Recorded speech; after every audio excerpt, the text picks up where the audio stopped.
আজি মই বনাবলৈ লৈছোঁ সাবুদানাৰ খিচৰি। আগতে কেতিয়াও খাই চোৱা নাই, প্ৰথমবাৰৰ বাবে বনাম। সেইকাৰণে ভাবিলোঁ আপোনালোকৰ লগতে শ্বেয়াৰ কৰোঁ। তাৰ বাবে মই লৈছোঁ মিডিয়াম সাইজৰ 1 কাপ সাবুদানা আৰু এতিয়া এইখিনি মই এটা পাত্ৰত লৈ ভালদৰে 2-3 বাৰমান ধুই ল'ম।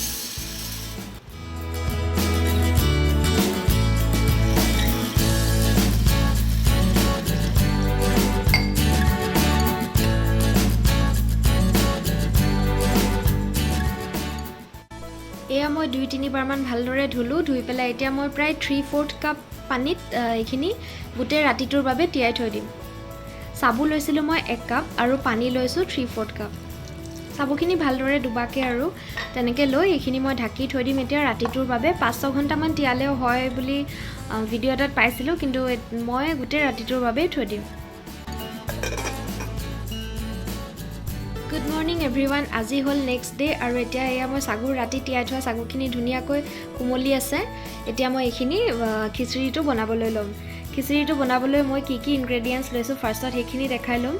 ফাৰ্ষ্টত এয়া মই লৈছোঁ এখন প্লেটত লৈছোঁ অলপমান বাদাম, অলপমান খিচমিচ, অলপমান সৰুকৈ কুটি লোৱা আদা আৰু এয়া অলপমান কেঁচা জলকীয়া, অলপ নৰসিংহ আৰু অলপমান আলমণ্ড কাটি লৈছোঁ সৰু সৰুকৈ। আৰু এইখিনি আলুখিনি আচলতে বইল কৰি ল'লেও হয়, কিন্তু মই লাগি ধৰে বুলি বা আগতে যিহেতু ইমান এক্সপিৰিয়েঞ্চ নাই বনোৱা, সেইকাৰণে ফ্ৰাই কৰিয়ে ল'ম। আৰু এটা নেমুখিনি লাষ্টত মই অলপমান চেপি দিম, সেইকাৰণে লৈছোঁ। এইখিনিয়ে বিশেষ এটা ইনগ্ৰেডিয়েণ্টছ নহয়। এতিয়া মই গেছটো অন কৰি কেৰাহী পাতি ল'লোঁ আৰু তাত মই তেল ল'লোঁ। তেল লৈ ইয়াত মই এড কৰিম এতিয়া জিৰা, অলপমান গোটা জিৰা, আৰু তাতে মই কাটি থোৱা আদা আৰু জলকীয়াখিনি দি দিম।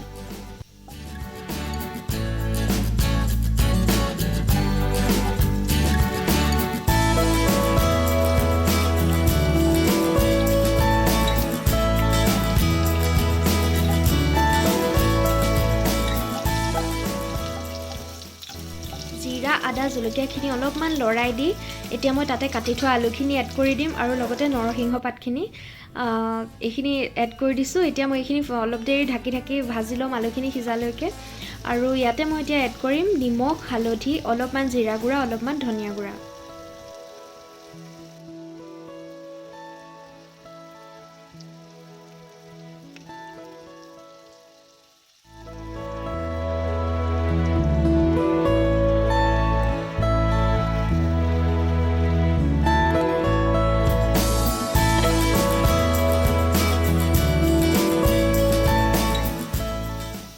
গেছটো মিডিয়াম আৰু হাই ফ্লেমত ৰাখি ঢাকি আলুখিনি ভালদৰে ভাজি ল'লোঁ। আলুখিনি প্ৰায় ভজা হৈছে। এতিয়া মই ইয়াতে কাটি থোৱা আলমণ্ড আৰু খিচমিচ, বাদামখিনি এড কৰি দিম আৰু অলপমান লৰাই ভাজি ল'ম।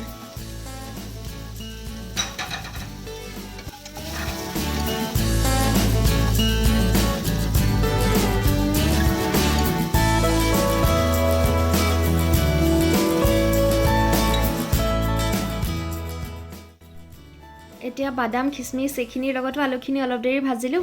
এতিয়া মই ইয়াতে এড কৰি দিম তিয়াই থোৱা সাবুদানাখিনি আৰু ভালদৰে গোটেইখিনি লৰাই মিক্স কৰি যাম।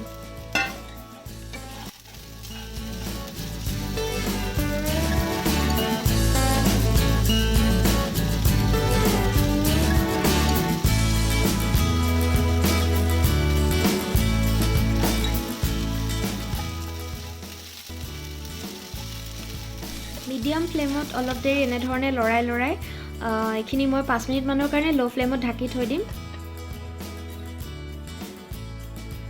প্ৰায় 5 মিনিটমান সময় মই এইখিনি ঢাকি থৈছিলোঁ ল' ফ্লেমত। এয়া প্ৰায় ৰেডি হৈছে। এতিয়া মই ইয়াত নেমু অলপমান চেপি দিম।